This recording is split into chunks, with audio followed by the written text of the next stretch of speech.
My fiance said, "I'm moving in with Derek. We're having a baby together." I said, "Congratulations." Then I canceled her ring, cut off her car, and changed every password. 6 hours later, she was sobbing at my door because Derek had kicked her out. Sup, Reddit. I'm writing this from my kitchen table, staring at a half-empty coffee cup and trying to process how fast your entire future can implode. One phone call. That's all it took. 4 words, and my whole life blueprint went straight through the shredder.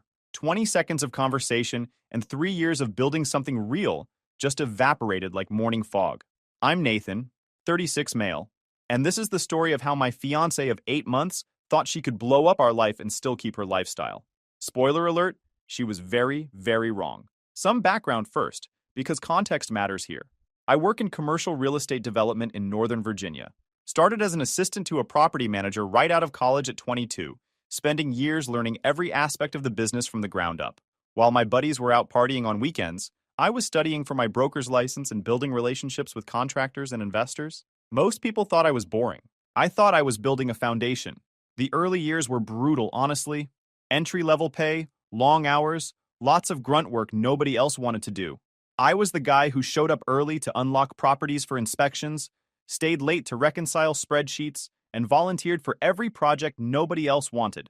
Not because I loved filing paperwork, but because I understood something most 20-somethings don't. Visibility matters, and so does reliability. By 28, I'd closed my first major deal, a strip mall renovation that netted me enough commission to put a down payment on a modest 3-bedroom house in the suburbs. Nothing fancy, but it was mine. 1,800 square feet, built in the early 90s, needed work but had good bones. Paid the mortgage every month like clockwork, built equity, kept my credit score pristine while my college friends were still paying minimum payments on credit cards they'd maxed out on spring break trips. The house became my project over the next few years. Weekends spent refinishing hardwood floors that previous owners had covered with ugly carpet.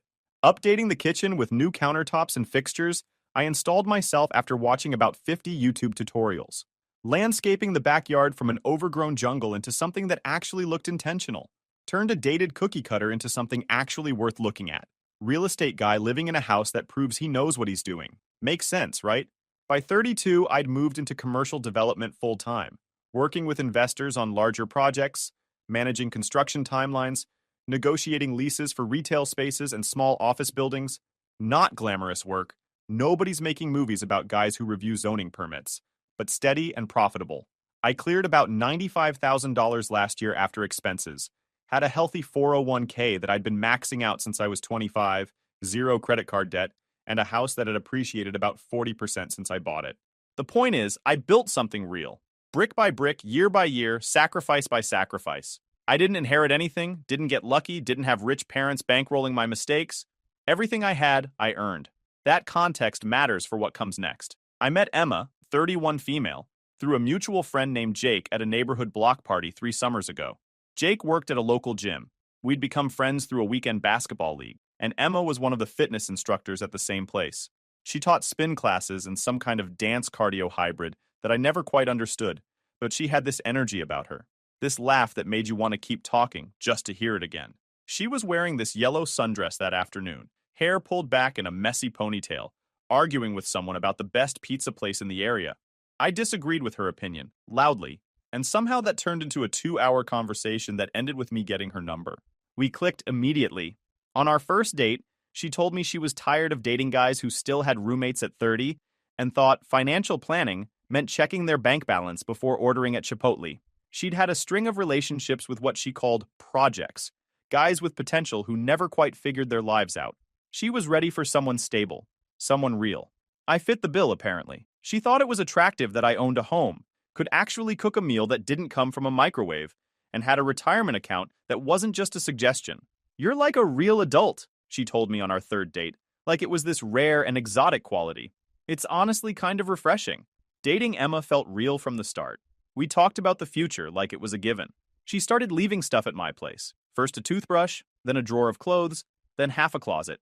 By our 1-year anniversary, she'd basically moved in, though she kept her apartment, just in case, for another 6 months before finally letting the lease expire. Her moving in officially was supposed to be this big romantic milestone. I cleared out the second bedroom, which had been my home gym, and turned it into a proper office space for her. She needed somewhere to do her class planning and social media content for the gym. I installed better lighting because she complained the overhead fixture made her look washed out on video calls, bought her a nice desk, even set up a little backdrop area for filming workout clips. The house felt more complete with her in it. I know that sounds cheesy, but it's true. Coming home to someone instead of just an empty space changes the whole energy of a place. We'd cook dinner together, talk about our days, plan weekend activities, normal stuff that felt special because it was shared. Her parents were fine with me. Her dad, Richard, was a retired insurance adjuster, practical guy who appreciated that I had a stable career and wasn't asking to borrow money. When I asked about Emma's childhood, he'd tell these long stories about camping trips and teaching her to drive. Good guy, just quiet. Her mom, Patricia, doted on Emma like she was still 12, constantly fussing about whether she was eating enough or working too hard. She was pleasant enough at family dinners, though she had this habit of making passive-aggressive comments about grandchildren that Emma always brushed off. The proposal came 8 months ago. I'd been planning it for weeks, but nothing over the top. Emma hated being the center of attention in public. She'd told me horror stories about friends whose boyfriends proposed at restaurants and made them cry in front of strangers, so I kept it intimate. Cooked her favorite meal at home, pan-seared salmon with this lemon dill sauce she loved, roasted asparagus, the whole deal. Had candles set up on the back patio where we always had our morning coffee. When she came outside after dinner, I got down on one knee with a $12,000 ring I'd been saving for since our second anniversary. She cried, said yes. Immediately started calling every friend she had while I sat there grinning like an idiot. That night felt like the start of everything we'd been building toward. The wedding planning kicked into high gear immediately. Emma threw herself into it. Pinterest boards with thousands of pins, venue tours every weekend, cake tastings, dress shopping trips with her mom and sister. I mostly just wrote the checks and nodded along. Happy wife, happy life, right? Or happy fiancé anyway. My job was to show up where she told me, approve things that needed approving, and not have opinions that complicated her vision. The budget crept up gradually. The venue she wanted was more expensive than we'd initially discussed. The photographer had to be this specific person her friend recommended. The flowers couldn't be just any flowers. They had to be specific arrangements from a florist an hour away. Each individual upgrade seemed reasonable enough, but they added up fast. I didn't complain. We could afford it. And if this was what she wanted, I wanted her to have it. Building a life together meant compromise. And this was my compromise. Let her have the wedding of her dreams. We'd build the marriage of our dreams together afterward. That's when Derek entered the picture. Emma had been complaining for a few months about feeling stuck in her fitness routine. She taught classes all day, but wasn't seeing personal progress anymore. Said she wanted to try personal training to take things to the next level, maybe eventually get certified as a trainer herself and expand her career options. Made sense. Career advancement is a good thing, and she seemed genuinely motivated about it. I offered to pay for sessions with a trainer at her gym. Seemed like the supportive fiancé move. The guy she picked was Derek, 29 male, one of those personal trainers who looked like he lived at the gym. Chiseled jaw, arms that strained his polo shirts, the kind of lean muscle definition that comes from either great genetics or steroid assistance. His Instagram was basically a shrine to his own body, which should have been my first warning sign. But I'm not a jealous guy. Never have been. Emma picked him because he had good reviews and specialized in the kind of training she wanted. That was the extent of my analysis. First few weeks, everything seemed normal. Emma would come home energized after sessions, talking about new exercises and nutrition tips. She bought a food scale and started meal prepping on Sundays. Seemed genuinely excited about the progress she was making. I was happy she'd found something that motivated her beyond the routine classes she'd been teaching for years. Then the energy shifted. Gradually at first, then all at once. She started staying late after sessions. Derek wants to go over my meal plan. Derek thinks I should try this new supplement. Derek says my form is really improving and I should consider competing, Derek says. Derek thinks. Derek wants. Every conversation somehow circled back to what Derek thought, what Derek said, what Derek recommended. She'd come home and the first thing out of her mouth would be something he'd told her that day. I started keeping mental count. Some days she mentioned him 15, 20 times before dinner. I brushed it off at first. Insecurity is a bad look, and I trusted Emma. We'd been together 3 years, engaged, planning a wedding and a future. What kind of guy gets jealous over a personal trainer? The paranoid kind, the controlling kind. I didn't want to be that guy. Then other things started changing. She was on her phone constantly, not just scrolling social media like usual, but texting, smiling at her screen in ways she hadn't smiled at me in months. When I'd ask who she was talking to, she'd say, just friends, or gym stuff, and put the phone face down. She started criticizing me in small ways. comments about how I should work out more, suggestions that my cooking was too heavy, too carb-loaded, observations that I'd let myself go since we got engaged, which was ridiculous. I'd gained maybe 5 pounds and was still in better shape than most guys my age. The intimacy dropped off too. She was always tired, always had an early morning, always had some reason why tonight wasn't good. I told myself it was wedding stress. We had a lot going on. Things would settle down after the big day. Looking back, I was a world-class idiot. Every red flag was there, waving frantically, and I just kept walking past them because I didn't want to see what they were pointing at. It was a Thursday, around 2 p.m. when my phone rang. I was in my home office reviewing a lease agreement for a new retail space. Standard work stuff. Emma's name popped up. Figured she was calling about dinner plans or some wedding detail that needed my approval. Nathan, I need to tell you something. Her voice was weird, formal, rehearsed, like she'd practiced this exact phrase in front of a mirror. I'm moving in with Derek. We're having a baby together. I'm picking up my things tonight. My brain kind of short-circuited. The words registered individually, but refused to form a coherent picture. Derek, baby, moving, tonight. The lease agreement on my screen blurred as my eyes unfocused. Congratulations, I heard myself say. Flat, emotionless, like I was confirming a dentist appointment. That's it? That's all you have to say? What else is there to say? You've made your decision. I thought you'd fight for me or something. Her voice cracked, like she was somehow the victim in this scenario. Like I was the one who'd done something wrong by not immediately launching into some desperate plea for her to stay. You're pregnant with another man's child and moving in with him, Emma. There's nothing to fight for anymore. Silence on her end. Then, I thought you'd at least be upset. I am upset. But I'm not going to beg you to stay after you just told me you're having someone else's baby. What exactly did you think was going to happen here? I don't know. I thought there'd be more of a reaction. There's your reaction. Congratulations on your new life. Goodbye, Emma. Then I hung up. The weird thing was how calm I felt. Almost detached. Like I was watching someone else's life collapse from a safe distance. No screaming, no crying, no throwing things. Just this strange, cold clarity settling over everything. But underneath that artificial calm, my brain was already switching into problem-solving mode. Because here's the thing about building a life brick by brick. You learn how the structure works. You know which pieces are load-bearing and which ones can be removed without bringing the whole thing down. Emma was not load-bearing. She was an addition, and additions can be demolished. First things first, the engagement ring. I called the jewelry store where I'd bought it. I'd had it resized there 6 weeks prior after Emma complained it was slightly loose on her finger. The manager answered, and I explained the situation as calmly as I could manage. Engagement broken off. Relationship over. Ring no longer serving its intended purpose. He was sympathetic, said they had a 60-day return policy for unforeseen circumstances, minus a 15% restocking fee. Not ideal, but better than nothing. I drove there immediately. The whole way, my brain kept replaying the conversation. Having a baby together. Moving in with Derek. Tonight. Like our entire relationship, 3 years of building something real was just a temp job she was quitting without notice. Returned the ring. Got back $10,200 of the $12,000 I'd spent. The manager shook my hand and said he was sorry for my situation. I thanked him and left without looking back. Next, the car. Emma drove a leased BMW 3 Series that I'd co-signed about 10 months ago. She'd wanted something professional-looking for when she met with potential private clients, maybe expanded into personal training herself. Her credit wasn't strong enough to qualify for the lease alone. Too many late payments in her 20s, not enough credit history overall. So I co-signed, because that's what you do when you're building a future with someone. You help them. You vouch for them. You put your name on things because their success is your success.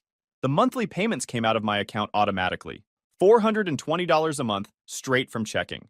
I'd set it up that way because Emma said she always forgot to transfer money on time, logged into the leasing company's website, removed my payment method, then called them directly.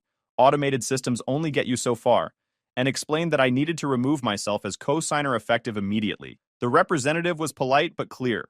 I couldn't remove myself from the contract, but I could stop the automatic payments. Emma would need to either qualify on her own income to continue the lease or return the vehicle by the end of the month. Without my credit backing her up, she'd need a substantial down payment or a different co-signer. A fitness instructor's salary wasn't going to cut it for a BMW lead. Not even close. Derek's personal trainer income probably wasn't much better, but that was their problem now. Then I went through the house systematically. Every shared account, every subscription, every password she had access to. Wi-Fi password, changed to something she'd never guess. She'd need that to access any of the smart home features I'd installed, which meant she'd need it for the security system, the thermostat, the cameras. Netflix, Hulu, Disney+, HBO Max, logged out on all devices, passwords changed. She'd been using my account since we moved in together because why pay for 2 subscriptions? Made sense at the time, didn't make sense now. Home security system, code updated. She knew the old one, could have walked in any time. Not anymore. Gym membership at the fancy place downtown that I paid for. The same gym where she met Derek. Ironically, canceled. She could keep using the one where she worked, but the membership I'd bought her as a birthday present last year was done. Credit card where she was an authorized user. Called and removed her immediately. The customer service rep asked if I was sure, and I said yes, very sure, effective immediately, and please flag any future attempts to use the card as unauthorized. The whole process took maybe 3 hours. Methodical, efficient, clinical. Like filling out paperwork for a project that got canceled. Here are the assets, here are the liabilities, here's how we unwind the partnership. By 5 p.m., I was sitting in my living room with everything secured, wondering what would happen next. I didn't have to wonder long. 6:30 p.m. My doorbell rings. The security camera shows Emma standing on my porch, mascara running down her face, 2 suitcases behind her, looking like her entire world just collapsed. Good. It did. I open the door but keep the chain on. Old habit from when I lived in a sketchier neighborhood, back when I was first starting out. Nathan, please, we need to talk. About what? Derek. She chokes on his name, fresh tears starting. Derek kicked me out. Why would Derek kick out his pregnant girlfriend? He said he needs time to process everything. He wasn't ready for me to move in yet. He said it was all happening too fast. The audacity was almost impressive. She'd blown up our entire life expecting Derek to seamlessly take over supporting her. And when that fell through after about 4 hours, she was back at my door like nothing happened. That sounds like a Derek problem, not a Nathan problem. You can't just cut me off like this. Her voice turns sharp, indignant. I can't get into any of the accounts. The car payment notification said it was declined. I tried to use the gym and my membership is gone. You said you were moving in with Derek. These are Derek's responsibilities now. Please, just for tonight, until I figure things out. You can't just throw me out into the street. I'm not throwing you anywhere. You left, remember? You called me at 2 in the afternoon and told me you were leaving me for another man. I'm just accepting that decision. But I have nowhere to go. You have Derek. You have your parents. You have Megan. You have friends. Figure it out. Her expression cycled through desperation, anger, disbelief, panic, then something that looked almost like hatred. She wasn't used to hearing no from me. This is insane, she said, voice rising. You're punishing me for being honest with you. I'm not punishing you. I'm accepting your decision. You wanted a different life with Derek. Go build it. That's what you said you wanted, right? A baby with him? A future with him? Go get it. But I have nowhere to go tonight. Can't you at least let me stay until I figure something out? No, Emma. You made your choice this morning. You chose Derek and his baby over our life together. I'm respecting that choice. The door to this house closed when you made that phone call. You're being cruel. I'm being clear. There's a difference. I closed the door and turned the deadbolt. She banged on it for about 10 minutes, crying, yelling, threatening to call the cops for some reason, like they could force me to take back an ex who just announced she was pregnant with someone else's baby. Eventually, she gave up and left. I watched through the security camera as she struggled to drag her suitcases down the driveway, looking around like she expected someone to come rescue her. Nobody came. The silence afterward was actually peaceful, like the house itself was exhaling after holding its breath. Update 1. The fallout has been entirely predictable. Thursday night after Emma left my doorstep, my phone started blowing up with texts from numbers I didn't recognize. She was clearly borrowing phones since I'd blocked her main one. Classic manipulation move. If you can't reach someone directly, find other ways to get through. Nathan, please. I made a huge mistake. Derek isn't who I thought he was. I'm staying at a motel. I can't afford this. Please just talk to me. You're being so cruel. I never thought you'd be like this. I know you're angry, but we can work through this. Please just answer. I screenshotted everything and didn't respond. Documentation matters. If this ever went legal, and with the car lease situation, it might, I wanted a clear record of everything. Friday morning, her sister Megan called my work phone. Megan had always been lukewarm on me. She'd made comments before about Emma being able to do better, though she never specified what better looked like. Richer, I assumed. More impressive at parties. Nathan, what is wrong with you? Emma is devastated. She's practically homeless. Emma announced she was moving in with Derek and having his baby. I respected her decision. She made a mistake. Derek turned out to be a complete jerk. He basically used her and threw her away. That's unfortunate, but it's not my problem to solve. She needs help. She has nowhere to go. She has family, you, your parents. She has friends. She has Derek, who's the father of her child. Derek wants nothing to do with her now. Again, not my problem. She chose him over me. She made that choice with a phone call announcing she was pregnant with his baby. That's not a mistake, Megan. That's a decision. You're being cruel. I'm being realistic. She ended our relationship to be with someone else. I'm not a backup plan. I hung up. Friday afternoon brought another treat. Emma's mom, Patricia, called. That was a fun conversation. Nathan, I am ashamed of you. Emma is pregnant and you threw her out like garbage. Patricia, Emma announced she was leaving me for another man and having his baby. I didn't throw her out. She left. But she changed her mind. She realized she made a mistake. She realized Derek wasn't going to support her like I did. That's not changing her mind. That's facing consequences. She needs stability right now. She's carrying a child. Derek's responsibility. Or your responsibility, since you're her mother, not mine. You're heartless. I'm practical. Your daughter chose someone else. I'm respecting that choice. Patricia hung up on me, which was fine. I wasn't going to convince her that her precious daughter had done anything wrong, and I wasn't going to waste energy trying. But here's where things got really interesting. Through my buddy Jake, the one who introduced us, who works at the same gym as Derek, I found out the rest of the story. Derek didn't just kick Emma out because he needed time to process. Derek is married, has been the entire time. His wife found out about the affair and the pregnancy. Someone at the gym saw them together and mentioned it to the wrong person, and Derek immediately cut all contact with Emma to save his marriage. Told his wife that Emma was obsessed with him and had been making things up to cause problems. Classic cheater playbook. Apparently, he'd been running this play with women at the gym for years. The charming trainer who makes lonely women feel special, pays them compliments, gives them extra attention. Some of them fell for it. Most didn't take it as far as Emma did. She was just the latest, and the first one stupid enough to get pregnant. So Emma didn't just lose her fiancé and comfortable life with me. She lost her affair partner too. And she's pregnant with a married man's baby who now wants absolutely nothing to do with her. Karma doesn't play around. Saturday brought more comedy. I got a call from the BMW dealership.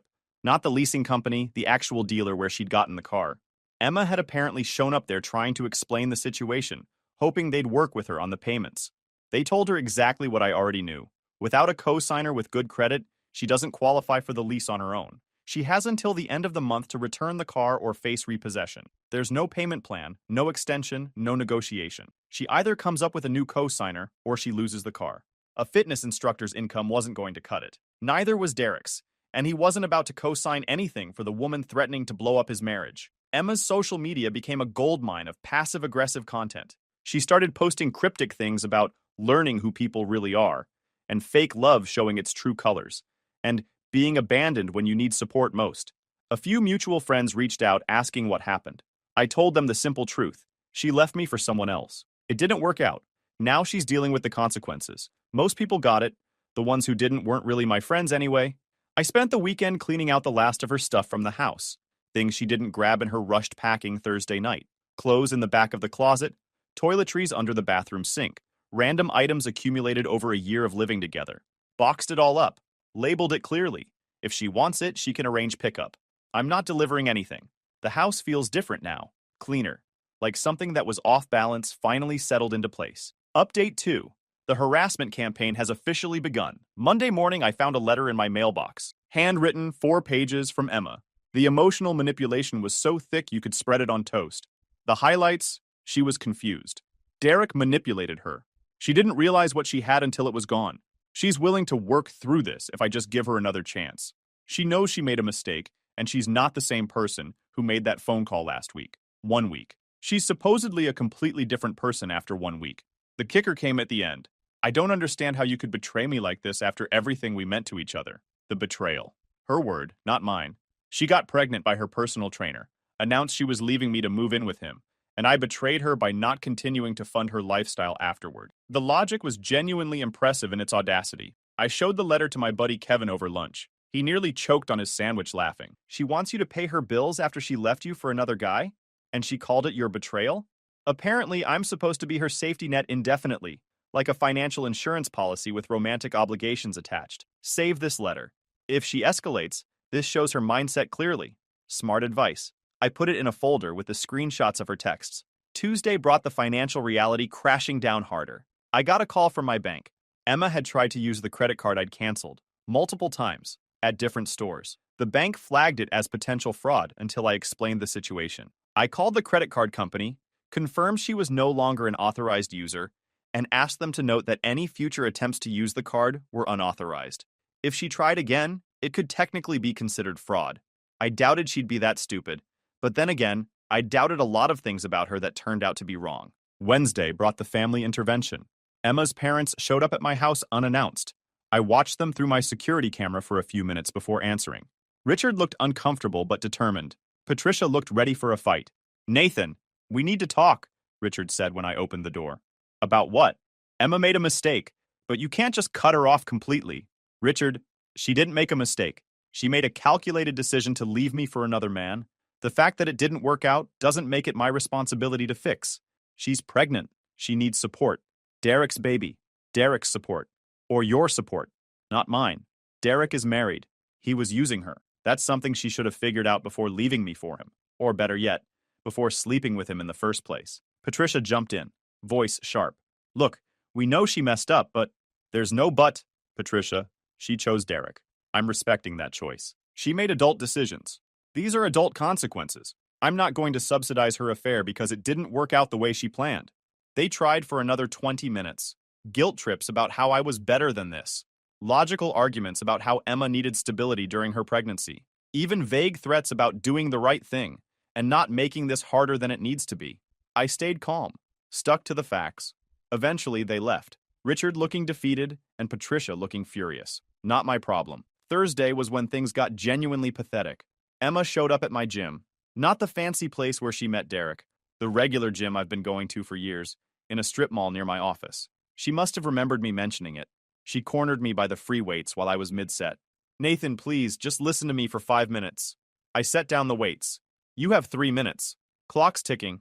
I know I messed up. I know I hurt you. I'm scared, and I don't know what to do." 2 minutes. "Derek lied to me about everything. He told me he was single. He told me he was falling in love with me. He said we'd build a life together. He never intended any of it." 1 minute. "I miss you. I miss us. I know we can work through this if you just give me a chance. We were so good together." "Time's up, Emma. You didn't make a mistake. You made a choice. You chose to be with Derek. You chose to sleep with him while wearing my ring. You chose to get pregnant by him. You chose to call me and announce you were leaving. The fact that he turned out to be exactly what everyone except you could see doesn't change any of that. But I love you. No, you love what I provided. Stability, financial security, someone to take care of you. Derek offered excitement and attention until reality hit. Now you want your safety net back. That's not love. That's convenience. That's not true. That's not fair. You announced you were having another man's baby and moving in with him. Everything I did afterward was just accepting that reality. If Derek had been everything you thought he was, you'd be happily setting up house with him right now, not standing in my gym crying. I grabbed my towel and headed for the exit. "Find a new gym, Emma. This one's mine." Got a text later that evening from Megan. "You're a heartless jerk. Emma is sleeping in her car tonight." My response: "She chose Derek. These are Derek's consequences to manage." Blocked Megan permanently. Final update. Time for the final chapter on this mess. The immediate aftermath saw Emma's situation spiral fast. Turns out sleeping in a BMW you can't afford while pregnant isn't sustainable. She lasted about a week before the car got repossessed. Showed up at the gym one morning to find it being loaded onto a flatbed truck. Jake told me she stood there crying in the parking lot while the repo guy finished hooking it up. Begged him to wait. Said she could get the money. He just shrugged and kept working. Business is business. The next day she showed up at the dealership trying to negotiate. The manager, same guy I'd talked to weeks earlier, told her flat out, no cosigner, no lease. She apparently made a scene in the showroom, crying about how unfair everyone was being to her. Security had to escort her out. Jake showed me the parking lot camera footage someone leaked to the gym staff. Brutal. Her parents finally stepped up. Sort of. They let her move back into her childhood bedroom. But from what I've heard through mutual friends, it's been a disaster. Emma threw a fit the first week when Patricia told her she couldn't order DoorDash on their credit card. Actual screaming match in the kitchen. Richard had to physically separate them. Week 2, Emma tried to use her mom's Netflix account and found out Patricia had changed the password. Another meltdown. Week 3, Patricia started billing Emma for groceries, posted a handwritten list on the fridge of what Emma had eaten and how much it cost. Emma ripped it down. Patricia put up another one. The house became a war zone. Emma expected her parents to fund her lifestyle like I had. They expected her to act like an adult. Neither side was budging. Then, the DNA drama kicked off. Derek, desperate to save his marriage, convinced his wife that Emma was lying about paternity. His lawyer sent a formal demand for prenatal testing. Emma agreed, probably hoping it would force him to step up once the truth was undeniable. The test itself was a whole production. Emma had to go to a certified medical facility downtown. Derek showed up with his lawyer. They didn't speak the entire time, just sat on opposite sides of the waiting room while a technician collected samples. Jake heard Emma was crying before, during, and after. Derek apparently spent the whole time on his phone, wouldn't even look at her. Results came back 2 months ago. Definitely his kid. 99.97% probability. No room for doubt. Derek's response? He lawyered up even harder. Filed a motion to establish minimal child support. Challenged every expense Emma claimed. Demanded receipts for every single item. His wife kicked him out anyway. DNA proof of an affair baby tends to do that. But instead of running to Emma, he got his own apartment and dug in for legal warfare. The first court hearing got ugly. Jake heard about it from someone who was there for a different case.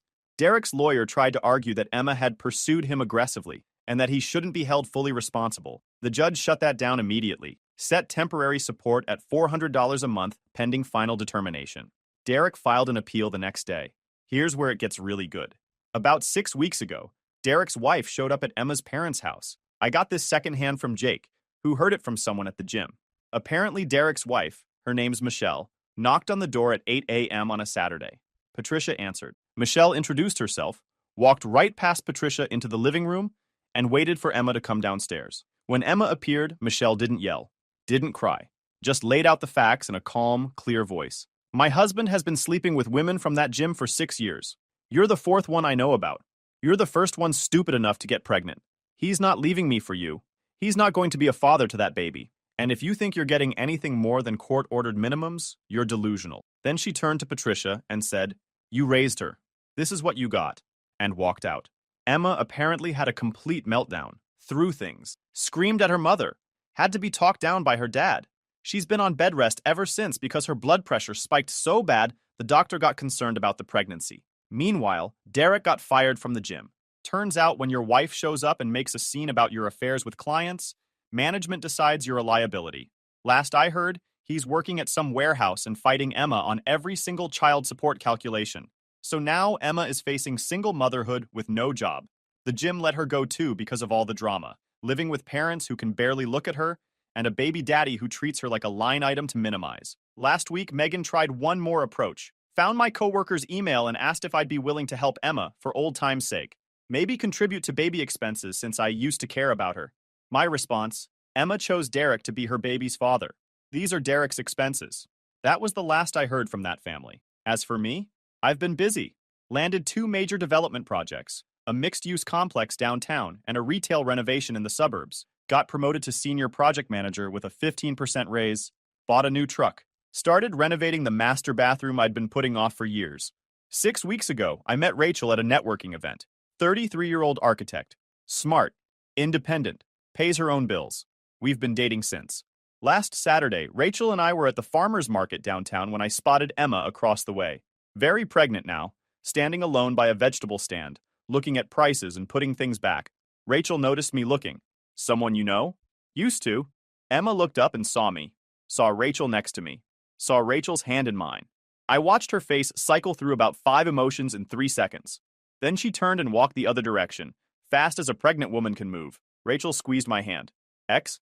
Yeah. She looks like she's having a rough time. She made some choices. Rachel nodded and we kept walking. She didn't ask for details. Didn't need to. 2 days later, I got a text from an unknown number. Emma, obviously.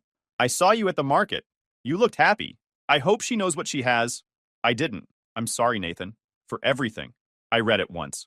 Then I blocked the number and deleted the message. My buddy Kevin came over that night to help me install the new bathroom vanity. Told him about the text. Let me guess, he said, holding the level while I tightened bolts. She's sorry now that her life's a dumpster fire. Something like that. Classic. You gonna respond? Already blocked her. Kevin laughed. That's my boy. Hand me that wrench. We finished the vanity, cracked open some sodas, and watched the game. Rachel came over later with takeout. We ate on the back patio, the same patio where I'd proposed to Emma 8 months ago. Different woman sitting across from me now. Better woman. The house looks good these days. New bathroom almost done. Kitchen's next. I'm thinking granite countertops this time. Maybe a tile backsplash. Emma's baby is due next month. Derek's fighting her on hospital costs. Her parents are threatening to kick her out after the baby comes if she doesn't get a job. Not my circus. Not my monkeys. I've got a renovation to finish and a woman who actually appreciates what she has. That's enough for me. She wanted Derek. She got him. Everything that came with it, the lies, the wife, the legal battle, the collapse. She gambled our relationship on Derek being an upgrade. House always wins. Thanks for reading, Reddit. Time to close this chapter permanently. If you enjoyed this video, please hit that subscribe button. It really helps the channel and help us bring you more and better stories. Thanks.